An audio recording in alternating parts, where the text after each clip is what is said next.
It will be a basket of 40% gold, not basket of commodities, 40% gold. What is gold? Oh yeah, it's the only other tier one reserve asset as reclassified by who? The Bank of International Settlements. Who is behind what? mBridge. Do you think there's any coincidence that gold is a tier one asset and all these banks have been buying gold the way that they have, the central banks over the last 2 years, last 2.5 years, the central banks buying more than any time in history? Well, wait till you find out why they're all repatriating. According to reports from credible sources, the BRICS alliance of Brazil, Russia, India, China, South Africa, Egypt, Ethiopia, Iran, and the United Arab Emirates are looking to establish a new reserve currency backed by a basket of their respective currencies and gold, which each of these countries have been voraciously buying and repatriating in large amount over the past few years. Experts believe a BRICS currency would allow these countries and their allies to assert their economic independence while competing with the existing international financial system, which is currently dominated by the US dollar. According to Nasdaq.com, the US dollar accounts for about 90% of all currency trading and, until recently, almost all oil transactions. However, more and more oil transactions are now being made in other currencies, particularly the Chinese Yuan and Russian Ruble, due to the dedicated efforts of these BRICS countries to end Western dominance and the global dependence on the US dollar. Amidst all these events and unexpected developments, Franklin President Andy Schectman calls attention to the potential role of gold in this new world order. Not only have the BRICS countries and even European countries been repatriating their gold reserves from the US and the United Kingdom, but gold has been made the only other Tier 1 asset by the Bank of International Settlements. Coincidentally, the Bank of International Settlements is also a major part of Project mBridge, the BRICS alternative to the SWIFT payment system. According to Andy, none of these developments are mere coincidences. Not the BIS naming gold a Tier 1 asset, the repatriation trend that preceded that announcement, or the fact that central banks worldwide have bought more gold in the past few years than they did in the 100 years prior.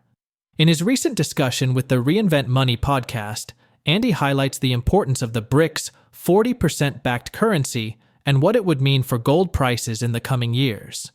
We will present clips from Andy's interview. Please share and like this video, subscribe to the channel, and turn on the notifications bell for more videos like this. Thanks, and enjoy the video.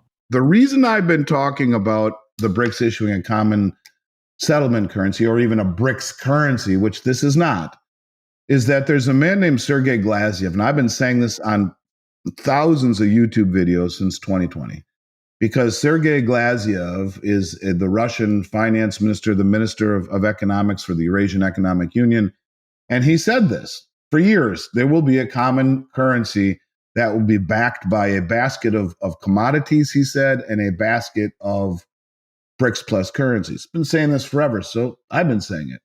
Long before anyone else has talked about this publicly, I was screaming about it in 2020.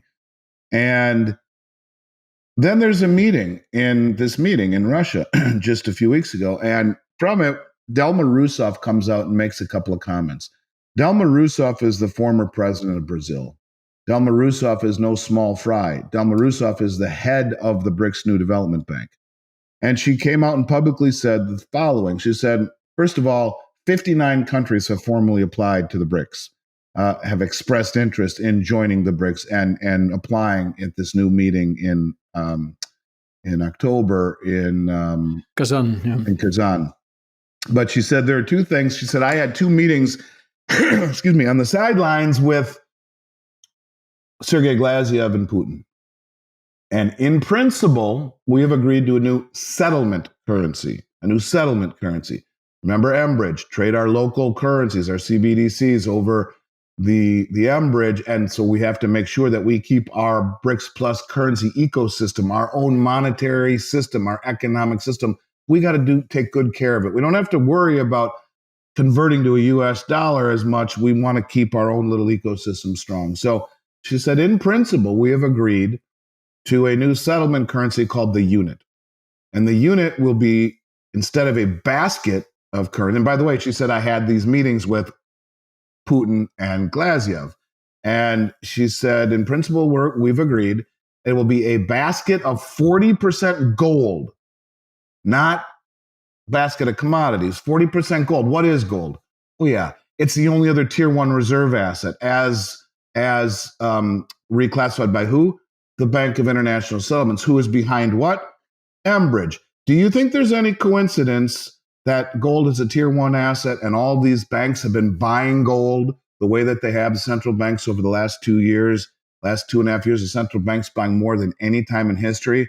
Well, wait till you find out why they're all repatriating it as well. Not as obvious as it seems with the weaponization. Sure, that's part of it. So the unit ecosystem says that the gold and that the currency that is used to mint these tokens will all be thrown into an escrow account within the borders of the countries that possess the gold. In other words, this system that we've been in for 70 years, the West holds the gold. Send us your gold and we'll give you access to our markets. Ain't that way this way. This new program is you hold your own gold. You're going to pull it into an escrow account. You're going to mint your own tokens. But those escrow accounts, well, they're going to be audited independently continuously to maintain the integrity of the ecosystem. Strict penalties if you deviate from that protocol. In other words, you're not going to need to send your gold to Beijing or to Moscow or to the United Arab Emirates. You're going to keep it yourself. One thing that is very clear about the system the BRICS countries and their allies are trying to put in place is that it is a complete departure from the dominating and hypocritical rule of the West. Instead of one currency dominating all trades, the bloc is trying to establish a system where all necessary currencies are represented in a common, agreed ratio. Additionally, it won't just be fiat currencies backed by nothing but debt and easily inflated. The unit will also be backed by 40% gold holdings. This definitely explains why China and others have been buying lots and lots of gold and silver while consistently dumping the US dollar. This is no mere coincidence. It is a result of years of planning, secret meetings, and an unflinching dedication to an endgame that has undoubtedly not been fully revealed.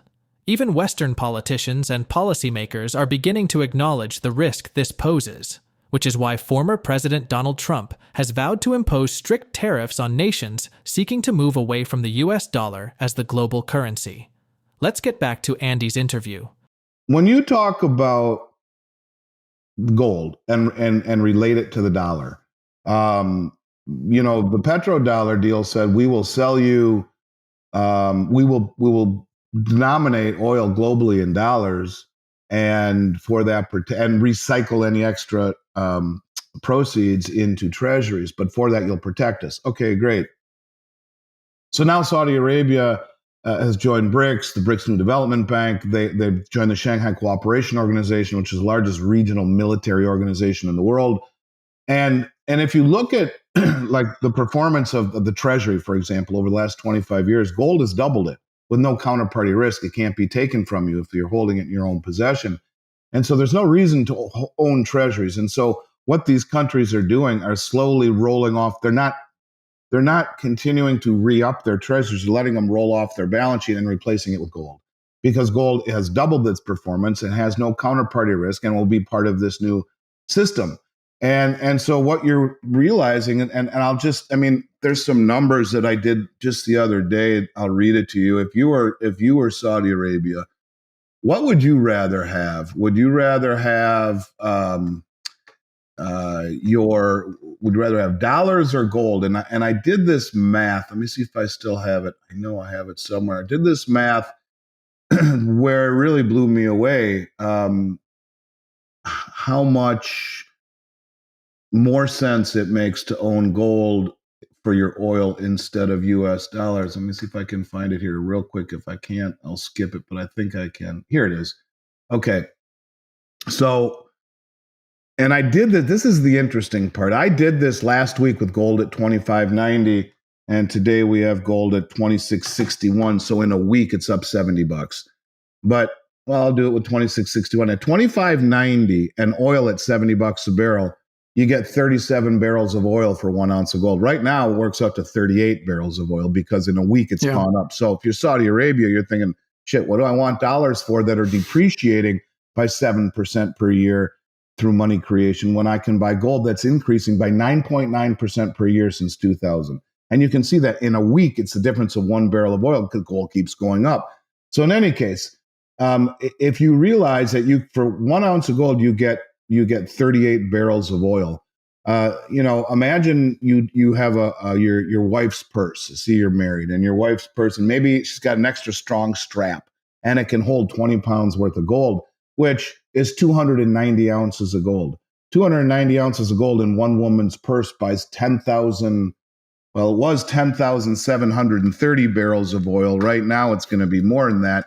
So if you take 2661 times 290, divide that by $70, 11,024 barrels of oil for as much gold as your wife could hold in her purse. So why the hell would you want US dollars if gold is now the only tier 1 reserve asset? It's going to be pegging a new system. It has no counterparty liability. It cannot be sanctioned. What the hell do you want dollars for? You don't. And what about treasuries? Oh yeah, gold has doubled the performance of the treasury market over the last 25 years, and it cannot be sanctioned. In fact, turned into weapons and given to the country you're in the midst of a war against. Bad decision by the US. So when you talk about where this is ultimately going, it makes zero sense for Saudi Arabia to want to continue to accept dollars and treasuries in a country that has chosen inflation over austerity. We've pivoted again. We've lowered rates again. And the funny thing is they lower rates, and what happens? The bond market sells off and rates on the back end of the curve go up because the rest of the world says, really? You really think we're going to continue to hold your duration treasuries when you're just going to inflate your way out of this mess? Right. Yeah. So this is a problem that ain't getting better. Gold is the solution by many of these countries. After over a year of speculation, we finally have more clarity on the proposed BRICS Plus currency. Initially planned to be backed by a basket of commodities, the alliance has decided instead on a currency that will be 40% backed by gold, with the remaining 60% backed by the currencies of member states. This approach aims to create a stable currency that is immune to unchecked inflation and the debasement caused by excessive money printing. As a result, gold's value is expected to surge, with its price skyrocketing to support such a vast system. Andy agrees with estimates from renowned economist and investment lawyer Jim Rickards that gold will be revalued to over $27,000 per ounce when this new global order is fully established. Andy and others believe this shift could have a significant negative impact on the US dollar and the broader US economy. We'd love to hear your thoughts on Andy's interview. Feel free to share them in the comments below. If you enjoyed this video, don't forget to hit the thumbs up button, subscribe to the channel, and turn on notifications for more content like this. Thanks for watching.